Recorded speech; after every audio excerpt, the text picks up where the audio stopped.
सभी को सुबह की गुड मॉर्निंग। सुबह के बज चुके हैं 7। सुबह सुबह मुझे जाना पड़ रहा है प्याज की सिंचाई करने के लिए, क्योंकि डैडी जी ने ड्यूटी पर जाना है, तो इसलिए सिंचाई जो है मुझे करनी पड़ेगी। सुबह के टाइम ठंड काफ़ी ज़्यादा थी। प्याज में गोबर की खाद जो है हमने डाल दी थी और आज हम प्याज की सिंचाई करेंगे, जिससे प्याज के पौधों का विकास अच्छे तरीके से जो है होता है। जब मैं खेत पहुंचती हूं और देखती हूं तो डैडी जी ने प्याज की सिंचाई ऑलरेडी कर दी थी। थोड़ी बहुत बची थी तो वो मुझे करनी थी। तो गोबर की खाद डालने के बाद हम प्याज की सिंचाई कर रहे हैं। यहाँ पर प्याज की क्यारियाँ अच्छी तरह से जो भर दी गई थी। जब मैं खेत पहुँचती हूँ तो यहाँ पर 10 ही क्यारियाँ प्याज की बची हुई थी सिंचाई करने के लिए। बाकी क्यारियों की सिंचाई जो थी डैडी जी ने यहाँ पे कर दी थी। ताऊ जी यहाँ पर सुबह सुबह वॉक कर रहे हैं। सुबह की ताज़ा हवा में टहलने से आपका शरीर स्वस्थ रहता है। आपको रोजाना जो है 20-30 मिनट का वॉक जरूर करना चाहिए। इससे क्या होगा कि पुरानी सी पुरानी बीमारियाँ ठीक हो सकती है और मानसिक स्वास्थ्य भी अच्छा रहता है। अगर आप वजन कम करना चाहते हो और फिटनेस को बढ़ाना चाहते हो तो आप भी रोजाना वॉक करें।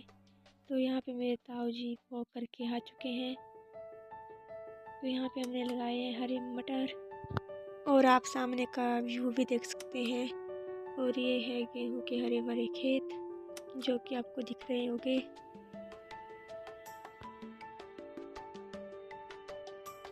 सुबह सुबह ठंड बहुत ज़्यादा थी तो ताऊ जी ने यहाँ पे आग जलाई हुई थी। थोड़ी देर हम आग सेकते हैं, फिर हम सिंचाई करने के लिए आ जाते हैं। आग सेकने के कुछ देर बाद हमें सूर्य देवता के दर्शन भी हो जाते हैं। जब सूर्योदय होता है तो मुझे एक ही क्यारी प्याज की सिंचाई करने के लिए बची थी। जब सूर्य का प्रकाश धरती पर पड़ता है तो प्रकाश की ऊर्जा से विभिन्न प्रकार की क्रियाएं होती है, जैसे पक्षियों का चहकाना, वातावरण में गर्माहट आना। ऐसी बहुत सी चीज़ें देखने को मिलती है। तो यहाँ पे हमने मटरों की सिंचाई भी कर दी है। तो हमारा सिंचाई का जो काम था वो फिनिश हो चुका है। तो आप देख सकते हैं।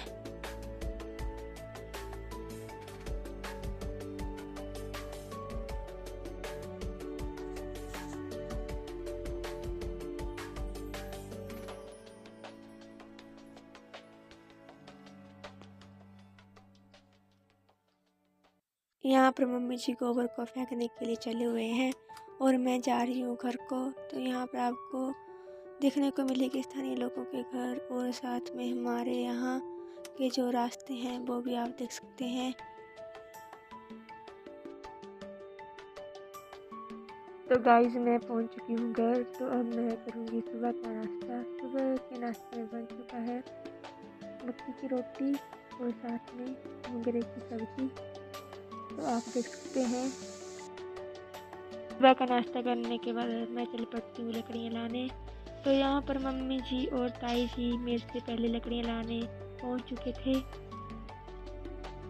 यहाँ पर मेरा वेट किया जा रहा था क्योंकि ताई जी को लकड़ियों का भारा जो था चुकाना था। तो ताई जी और मम्मी जी लकड़ियों के भारे उठाकर चले गए हैं। तो मैंने अभी तक अपना भारा जो है बांधना है। यहाँ पर हमें बहुत सारी चील की लकड़ियाँ ढोने को पड़ी है। तो हम हर रोज़ जो है 2-3 भारे जो है लकड़ियों के घर लेके जाते हैं। तो यहाँ पर जो मेरा लकड़ियों का भारा था वो बन चुका है।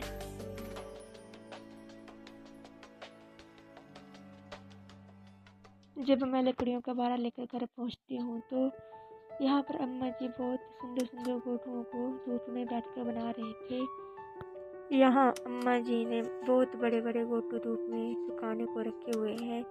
जब ये गोटू अच्छी तरह से सूख जाते हैं तो इन्हें हम एक पेड़ों में जो है स्टोर करके रख लेते हैं। इन गोटुओं को धूप में पलट पलट कर जो है सुखाया जाता है। और यहाँ पर अम्मा जी पत्थरों के ऊपर जो है गोटुओं को बना रहे हैं। तो आप देख सकते हैं।